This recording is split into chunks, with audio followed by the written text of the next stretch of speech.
Hello dear student. तो final paper में आपके लिए 27 फरवरी जो कल के दिन एग्जाम होने वाला है उसके लिए मैं फाइनल पेपर लेकर आ गया हूँ और रात के समय में वीडियो बना रहा हूँ और ये चुपके से सारे क्वेश्चन देख लीजिए। फर्स्ट क्वेश्चन है, अवतल दर्पण के फोकस पर रखी वस्तु का प्रतिबिंब बनता है तो अनंत पर। याद रखिएगा, अनंत पर। अवतल दर्पण के फोकस पर रखी वो वस्तु तो प्रतिबिंब कहाँ बनेगा? अनंत पर बनेगा। ठीक है, याद रखिएगा। चलिए सेकेंड नंबर क्वेश्चन है कि निम्न में दिए गए माध्यमों में प्रकाश की चाल न्यूनतम होती है। प्रकाश की चाल किसमें न्यूनतम होती है? तो याद रखिएगा, हीरे में। प्रकाश की न्यूनतम चाल किसमें होती है? तो हीरो में। यानी सबसे कम चाल किसमें होती है चारों में? तो याद रखिएगा, हीरे में होती है, हीरे में। याद रखिएगा, सारे क्वेश्चन को आपको रट लेना है। रात के समय चुपके से वीडियो बना रहा हूँ, सारा वायरल क्वेश्चन है। चलिए नेक्स्ट है, धातु है।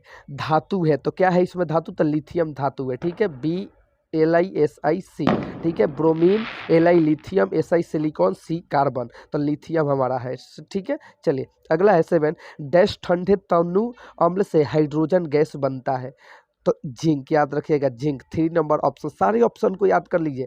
जिंक। ठीक है, जिंक, याद रखिएगा, जिंक। नेक्स्ट क्वेश्चन है, मानव में गुणसूत्रों की संख्या कितना है? मानव में गुणसूत्रों की संख्या कितना है? 46। याद रखिएगा, 46। मानव में गुणसूत्रों की संख्या कितनी है? 46। सारे क्वेश्चन को रट जाना है आपको, सारे क्वेश्चन को रट जाओ।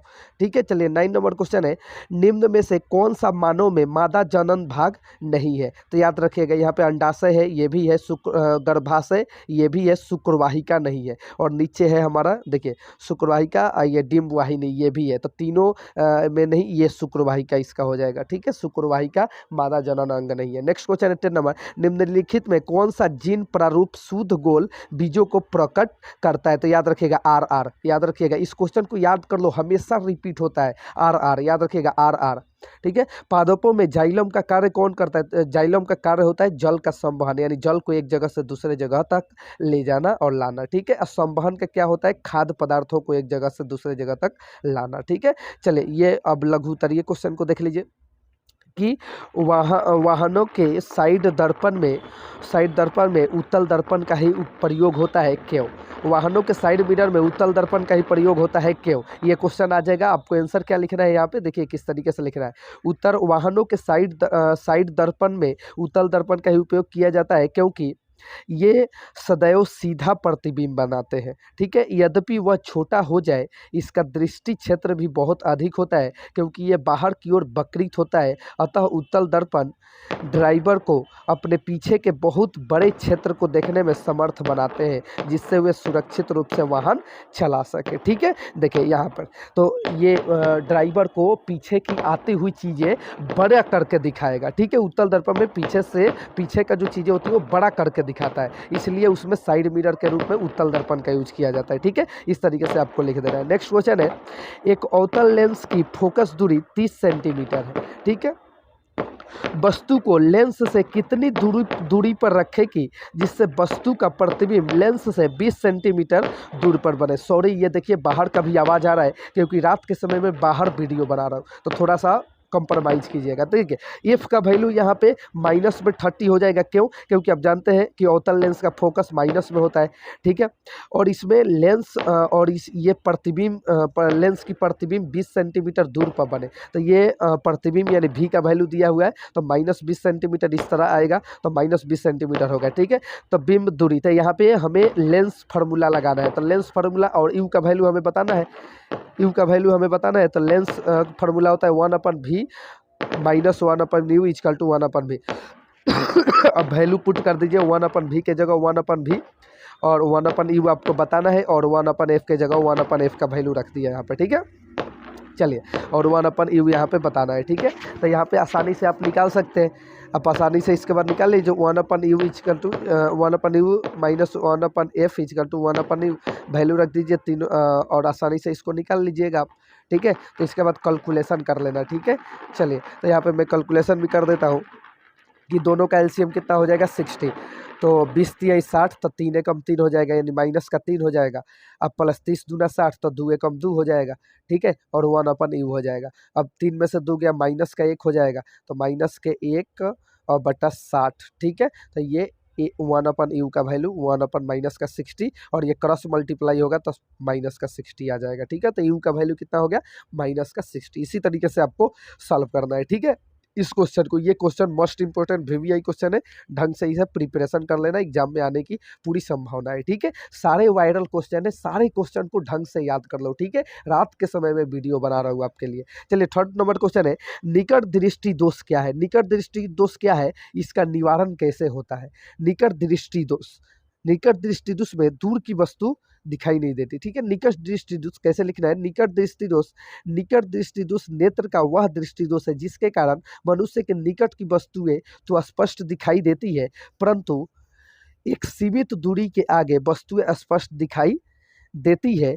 इस दोष को चिकित्सा विज्ञान की भाषा में मायोलोपिया कहते हैं। ठीक है, ये इतना आपको याद करके जाना है, एग्जाम में लिख देना है। ठीक है, इसका निवारण कैसे किया जाता है? इस दोष के निवारण के लिए नेत्र के सामने चश्मे में एक अवतल लेंस का प्रयोग किया जाता है। ठीक है, इसका निवारण यानी सही करने के लिए, ठीक है, या ठीक करने के लिए, समझिए। तो इस तरीके से आपको आंसर लिखना है। चलिए फोर्थ नंबर है, बेकिंग सोडा बनाने की विधि तथा गुणधर्म लिखिए। बेकिंग सोडा बनाने के विधि तथा गुणधर्म लिखिए। कैसे लिखना है? सबसे पहले बेकिंग सोडा बनाने की विधि लिखना है। ठीक है, इसका रासायनिक सूत्र NaHCO3। ठीक है, पाठशाला में सोडियम बाइकार्बोनेट को सोडियम कार्बोनेट के जलीय विलयन में कार्बन डाइऑक्साइड गैस प्रवाहित करके बनाया जाता है। ठीक है, उसके बाद आपको यहाँ पे समीकरण लिख देना है Na2CO3 plus CO2 plus hydrogen plus NaHCO3। ठीक है, सोडियम कार्बोनेट इसे बोलते हैं, CO2 कार्बन डाइऑक्साइड, ऐसे सोडियम बाइकार्बोनेट बोलते हैं। ठीक है, इस तरीके से आपको लिख देना है बनाकर। ठीक है, चलिए इसके गुण कैसे लिखेंगे? सोडियम बाइकार्बोनेट को गर्म करने पर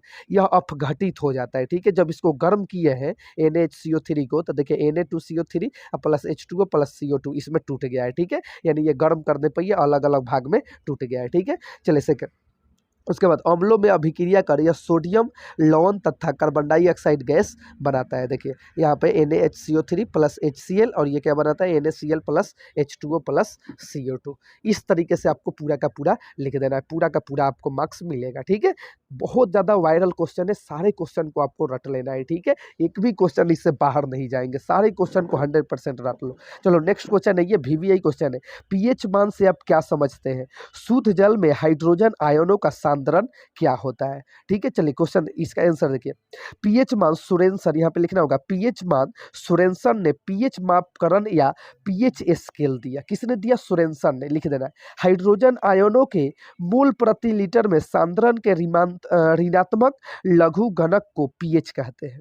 ठीक है, इस तरीके से आपको यहाँ पे लिखना है, बराबर। और यहाँ पे हाइड्रोजन छूट गया, सॉरी, लीटर में हाइड्रोजन सांद्रण के ऋणात्मक लघु गणक को पीएच कहते हैं। ठीक है, आपको इस तरीके से लिख देना, pH equal to minus log IH plus लिख देना इस तरीके से।